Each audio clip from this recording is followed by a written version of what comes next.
There are a few people in my vicinity, so whether it's clients or just people in my ecosystem who are grieving, who are going through grief, and some kind of that acute place where it's really painful.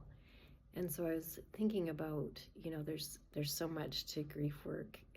I could talk for hours, but what's the most efficient? What's the fastest soundbite that might be helpful that I could offer? And so what comes to mind is two things. So first, tell the story, acknowledge it, put words to it, express it in whatever way that feels helpful for you. And then secondly, more expressing the emotional piece of it. If you can find a way to safely move the emotion, we often, we resist that deep pain. And sometimes in my case, and I see it in my clients as well, the resistance actually becomes, you think that's the emotion, but it's not. That's just kind of the wall clamping down, and there's another layer underneath. So if you can create space for it, be in the present, connect with your breath, and whether you can, prepare and sit and create space, or whether you go there when the emotion washes over, it's that somatic experience of the emotion. Where do you feel it in your body? For me, deep grief and that pain, it often sits in my chest like an anvil or a car on my chest.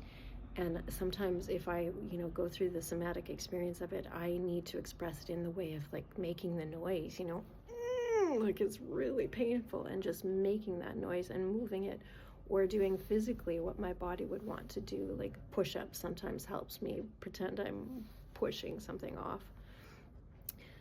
For many of us, it's different, right? Others will feel anger and it be in a different spot in the body. So just get to know it and welcome it in, and integrate it where you can, express it where you can.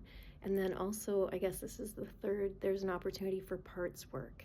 So once you notice where in your body and what is the emotion, say it's the sad part, maybe give it a nickname, connect with it, get intimate with it, ask it questions. What do you need? What do you want to hear? Maybe it's a younger version of yourself you connect with the first time you've ever felt this deep grief, and you were just a little someone and you need to crawl in someone's lap, and what would that little someone want to hear? How would they be held? What would be said? And offer yourself that soothing. I think that's it. There's so much more. I'm sending love.